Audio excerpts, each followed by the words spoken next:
A blue screen of death on your Microsoft Surface Laptop 2 can interrupt your work without warning. In this video, you will learn practical ways to troubleshoot Windows crashes and fix common blue screen of death errors. So while you're performing updates, you're getting an IRQR not less or equal message, K-mode exception not handled, kernel data in page error, a lot of errors pertain to this problem, and we're going to go ahead and jump into what should hopefully be a pretty straightforward process, guys. And we're going to go ahead and jump right into it. So first thing I'd recommend doing would be to actually go ahead and boot to the troubleshooting utility on Windows 11. So if you do a hard power off 3 times in a row, Windows should automatically attempt to launch the starter prepare utility. And if it doesn't find anything, it will give you the option to select advanced settings, in which case it would take you to a screen that looks like this. Now, if it does not take you to a screen that looks like this, or you're unable to get to that, you can also download the Windows 10 Media Creation Utility, or Windows 11. They probably will make a creation utility for Windows 11 at some point. And it doesn't really matter. You can actually run the Windows 10 utility on Windows 11 as far as I'm aware. And you should be able to run the troubleshooting utilities built in within it. So you just would go ahead and download it to an ISO file and then burn it to a DVD or USB. It'd have to be about 4 gigabytes or more. It couldn't be a small USB flash drive, and it couldn't be a CD. It'd have to be a DVD. And then you'd boot your computer from it. So depending on the computer manufacturer, you'd have to tap a different key on your keyboard in order to launch that menu, in order to select what boot drive you want to go off of. So it could be anything between the escape key, F2, F8, F12, for example, and those are the function keys on the top of your keyboard. So you may have to just do a little bit of trial and error. Shouldn't take you more than a couple minutes. Googling it would probably be best before you even begin. But anyway, we're ready to go ahead and jump right into it. So we're on the choose an option page. So these will look very similar whether you're booting from it directly within Windows itself, or if you're plugged in a USB flash drive with the media creation utility installed and you selected the recovery option. So when you are setting up your Windows 11 installation or Windows 10, depending on the drive you're using, there should be an option to repair your computer in the bottom left corner of the dialog window, one of the first screens that comes up. You go ahead and select that, and then it would take you to a troubleshooting screen like you see here. And you want to go ahead and select troubleshoot, reset your PC, or see advanced options.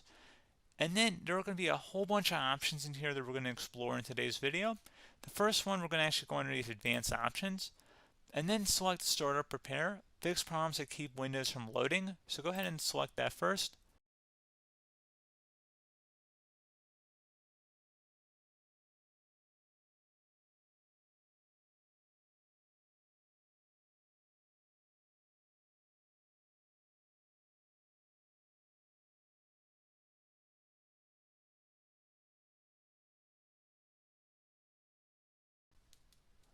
Okay, so you can see it could not repair our PC. That was our first option we could try. Something else, if we go back into advanced options here and then select troubleshoot, we're going to go underneath advanced options again. You can go ahead and actually access safe mode by selecting startup settings. And then if you select the restart button, you have the option on the screen select safe mode with networking, which will give you a key on the screen. It'll tell you which key to press to enter that. I believe it's the F7 key. It'll do that for you. I'm not going to go over that in today's tutorial because I don't really want to go into safe mode, but you're more than welcome to attempt that by going into here and then selecting restart. Again, it'll launch another screen. It'll say what key do you want to press, and it'll give you like 7 or 8 different options, and you want to select safe mode with networking. There's also an option for a command prompt too, but that's going to be something we're going to cover later in this video, and we don't even have to go through that in order to access it. So that's why I'm not going to really push for that, because unless you know exactly what's causing the problem, you probably don't need to go into safe mode. Unless you're trying to recover files, in which case then you definitely can go into safe mode, but we're trying to actually recover our computer here. So I hope that makes sense. Something else we can also try here as well would be to uninstall updates, remove recently installed quality or feature updates from Windows. So if you go ahead and select that, you can uninstall the latest quality updates, which generally is the more day-to-day updates. Feature updates are the less regularly released ones, like the big ones. I would equate it to service packs in like Windows 7 and Windows Vista and Windows XP. So larger updates that occur once or twice a year at most. And the quality updates are more just a regular update. So probably obviously depend. It'll take longer if you're going to try and uninstall the latest feature update versus quality update, and maybe you don't need to go back that far. So just giving you guys a couple pointers with that. Something else you can also look at here, and we're going to jump into the command prompt in a little bit, but you can select System Restore, which will use a restore point recorded on your PC to restore Windows. And this is something I would highly recommend here, guys. So select Next. Assuming you have a restore point saved on your computer, you go ahead and select the most recently created one, and you'll select Next, and then you'll select the drive. You shouldn't actually have to select the drive. You can scan for affected programs, but we're going to keep it all default here, and then we're going to select Finish. So once started, System Restore cannot be interrupted. Do you want to continue? I think we're going to select yes. I don't think we have anything better to do on our computer right now, so just give it a moment here to initialize. It will take a couple minutes to run, obviously depending on how large your hard drive is and how much is saved on the System Restore point. So just give it a couple minutes here.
Okay, so you can see System Restore completed successfully.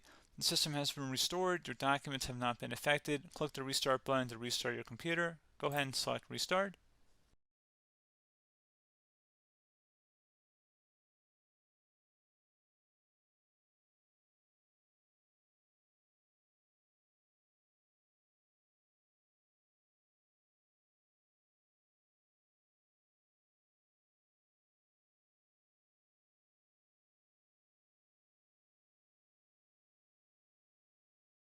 Okay, so you can see the system has been restored successfully.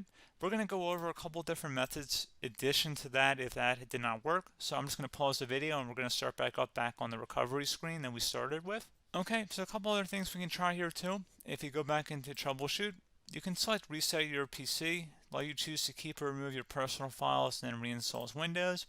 You can select to keep my files, which will remove apps and settings but keeps your personal files. You can also select remove everything, which will remove all of your personal files, apps, and settings. So this is more of a factory reset, the second option here. First option, it should not delete all of your personal files. However, it will pretty much clear most of your programs, and keep in mind, there's no guarantee that your information, number one, is even still available and easily recoverable on your computer, to the point that you actually would be able to recover anything. And the second point is that there's always a chance that it won't actually recover and it will just do a factory reset anyway. So there's no guarantee that actually would keep your files anyway. So I would recommend trying to get a recovery tool and backing that up first before selecting it anyway. But again, those are a couple of different options. And then something else you can try here, if you go back to the choose an option. Another option, if you go underneath choose an option and select troubleshoot, advanced options, and now select where it says command prompt. Okay, so the first thing we should do is type our main hard drive here. In most cases, it should be the C drive. So you just do a C colon and then hit enter on your keyboard. So once you're underneath the C drive, we're going to type in dir and then hit enter on your keyboard. It should have program files, users, and Windows all in there. That's how you know you're in the right directory.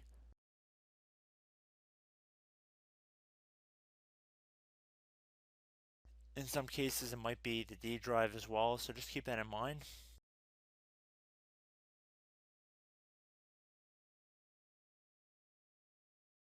Next thing we're going to do is type in cd space / Windows / system 32 / config, and then you're going to hit enter on your keyboard.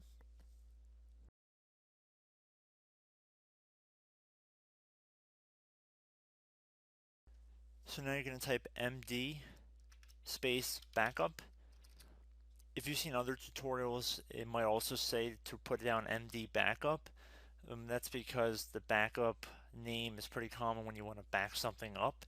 So you can name this whatever you want, doesn't have to be backup. So if you've already made a backup folder in the past, you could do backup 1, for example.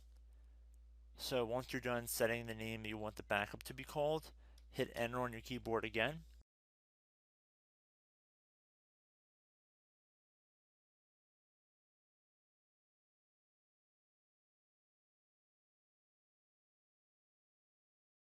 At this point you want to type copy, C-O-P-Y, space, then you want to do the star symbol above the 8 key, then do a period or a dot, whatever you want to call it, then another star sign, and then another space, and then type backup, and then hit enter on your keyboard.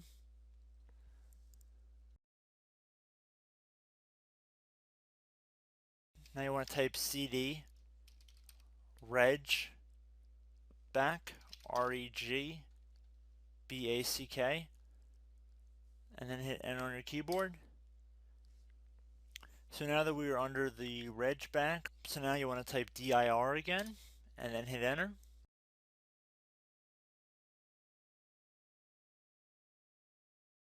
So now at this point we're going to type copy again. So copy, space, star sign, dot, another star sign, space, and then 2 dots.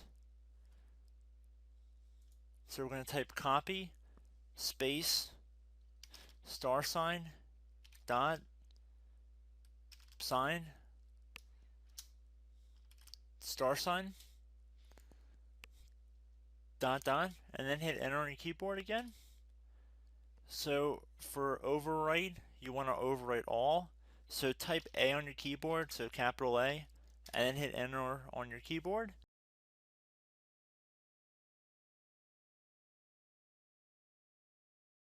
So at this point you should be good to go. You can close out of the command prompt window, and if you accidentally continue to Windows 10 you should be all set. So I hope one of these 3 or 4 different methods we went through in this tutorial helped you guys out. Again, I'm not sure if you guys heard me earlier, but try to go back into your safe mode if possible and uninstall any programs you know might be conflicting with the Windows startup if you can get into safe mode. So just keep that in mind. Something very simple like that could be blocking up everything. So again, I hope this tutorial helped you guys out, and I will catch you in the next tutorial. Goodbye.